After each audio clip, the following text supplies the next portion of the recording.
पाकिस्तान अपने इतिहास की एक नई दहलीज पर खड़ा है। पाकिस्तान में कल आम चुनाव है। पाकिस्तान की नेशनल असेंबली की 336 सीटों में से 266 सीटों पर कल वोट डाले जाएंगे। चुनाव से पहले पाकिस्तान की सियासत पूरी तरीके से मथ चुकी है।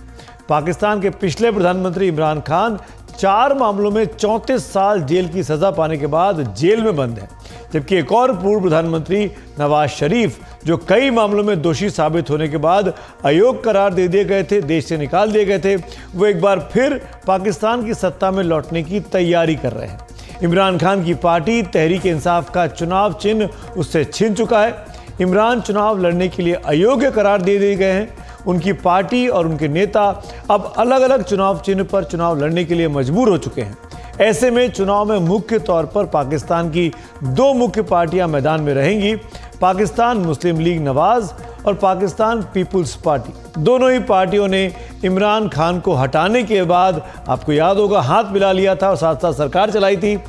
और लेकिन अब चुनाव में फिर दोनों एक दूसरे के खिलाफ सड़कों पर उतर चुके हैं और पाकिस्तान के इस चुनाव में आमने सामने की लड़ाई में है।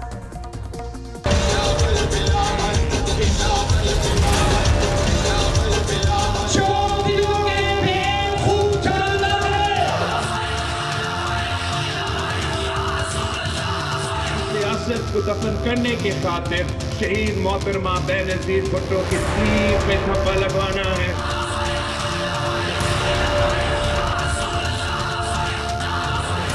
अपराधियों को दोबारा पाकिस्तान में नहीं आने देना।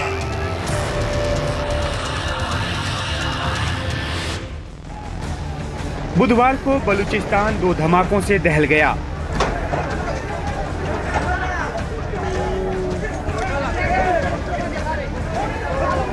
पहला धमाका पिशिन में एक निर्दलीय उम्मीदवार के दफ्तर के बाहर हुआ, जिसमें 1 दर्जन से अधिक लोगों की जान चली गई और कई दर्जन घायल हुए। दूसरा धमाका किला सैफुल्ला जिले में हुआ, जिसमें कम से कम 8 लोग मारे गए।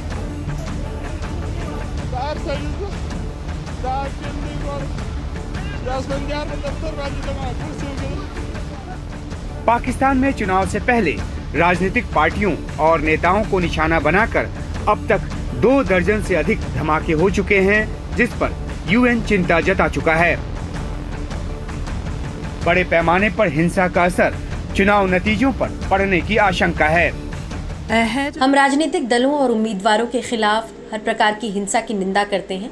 हमने पाकिस्तान की सरकार से आग्रह किया है कि वो सबकी भागीदारी वाली और अर्थपूर्ण लोकतांत्रिक प्रक्रिया के लिए मूलभूत स्वतंत्रता सुनिश्चित करे। Democratic process.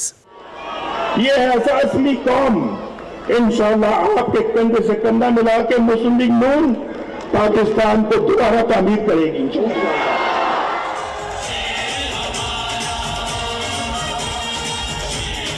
चुनाव प्रचार का शोर थम चुका है। 4 साल बाद लंदन से लौटने वाले PMLN के नेता नवाज शरीफ के खिलाफ भ्रष्टाचार के तमाम मामले खत्म कर दिए गए और वे चौथी बार PM बनने की तैयारी में हैं। हम लाएंगे पाकिस्तान को दोबारा इंशाल्लाह अपनी नजर पे। हम बनाएंगे इस मुल्क को दोबारा, तामीर करेंगे इस मुल्क की दोबारा। और ये नौजवान 30 साल के कम उम्र वाले लड़के जो हैं, ये शहबाज शरीफ की और नवाज शरीफ के साथी बनेंगे और हमारे कंधे से कंधा मिला के इस मुल्क की तामीर करेंगे। आसिफ तेरा, कादिर तेरा।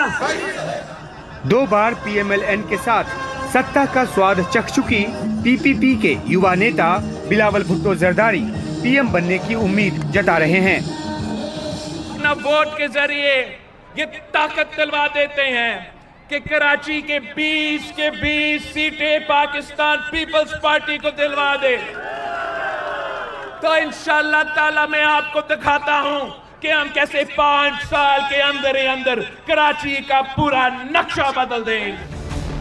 वहीं PTI के नेता इमरान खान जेल में बंद हैं।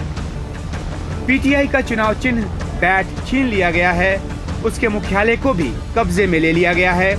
इमरान के उम्मीदवार अलग अलग चुनाव चिन्हों पर चुनाव लड़ने को मजबूर हैं।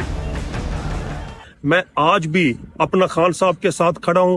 मैं कल भी खान साहब के साथ खड़ा था और मैं आइंदा भी इंशाअल्लाह ताला खान साहब के साथ अपना खड़ा हूंगा। आप सब भाइयों ने 8 फरवरी को अपनी कौम के लिए, पाकिस्तान के लिए आपने और खान साहब की सपोर्ट में आप सब ने बाहराना है, अपना कीमती वोट जो है हाँ जी कास्ट करना है और खान साहब को कामयाब करवाना है और सोफे को याद रखना है। हमारा इंतखाबी निशान सोफा है। पाकिस्तान में नेशनल असेंबली की 336 सीटें हैं। इनमें से 266 पर सीधे चुनाव होता है, जबकि 60 सीटें महिलाओं और 10 सीटें गैर मुसलमानों के लिए आरक्षित हैं। जिन 266 सीटों पर सीधे चुनाव हो रहा है, उनमें से पंजाब में 141, सिंध में 61, खैबर पख्तूनख्वा में 43 और संघीय क्षेत्र इस्लामाबाद में 3 सीटें हैं। यानी कि सिंध, खैबर पख्तूनख्वा और बलूचिस्तान को मिलाकर जितनी सीटें होती हैं, उससे अधिक सीटें अकेले पंजाब में हैं। इसलिए कहा जाता है कि पंजाब जीतने वाला पाकिस्तान जीतता है। पाकिस्तान के 12 करोड़ 80 लाख वोटरों में से 44% 35 साल से कम के हैं। इन युवा वोटरों का रुझान अभी भी इमरान खान की तरफ बताया जा रहा है, लेकिन वक्त का पहिया घूम गया लगता है। 2018 में इमरान खान जब पीएम बने तो कहा गया कि सेना के समर्थन से बने हैं। अब वही इमरान खान आरोप लगा रहे हैं कि पाकिस्तान की सेना ने नवाज शरीफ को पीएम बनाने की पूरी तैयारी कर ली है। 2018 के चुनाव में जब इमरान खान चुनकर सत्ता में आए तो इसका श्रेय बहुत हद तक पाकिस्तान की सेना को दिया गया, लेकिन फिर पाकिस्तान की सेना का इमरान से मोह भंग हो गया, क्योंकि इमरान ने सेना की सुननी बंद कर दी। लिहाजा 2022 में उनकी सत्ता तो गई ही, खुद जेल में हैं और चुनाव से पहले उनके हाथ से बल्ला भी चला गया। दरअसल अब कालचक्र घूम गया है। दोस्त दुश्मन बन गए हैं और पुराने दुश्मन दोस्त बन गए हैं। लेकिन सवाल है कि इस चुनाव में क्या नवाज शरीफ को पूर्ण बहुमत का खुला हाथ मिलेगा या उनकी सरकार को पाकिस्तान पीपुल्स पार्टी जैसी किसी पार्टी के समर्थन के तीर पर टिकना होगा? और क्या वे पाकिस्तान की सत्ता में पाकिस्तान की सेना के हाथों पिंजरे का शेर बनने को मजबूर होंगे, या फिर पाकिस्तान की राजनीति में सेना के दखल के खिलाफ जैसा पहले दमखम दिखाया था वैसा ही दिखाने को आजाद होंगे? नई दिल्ली में उमाशंकर सिंह, NDTV इंडिया।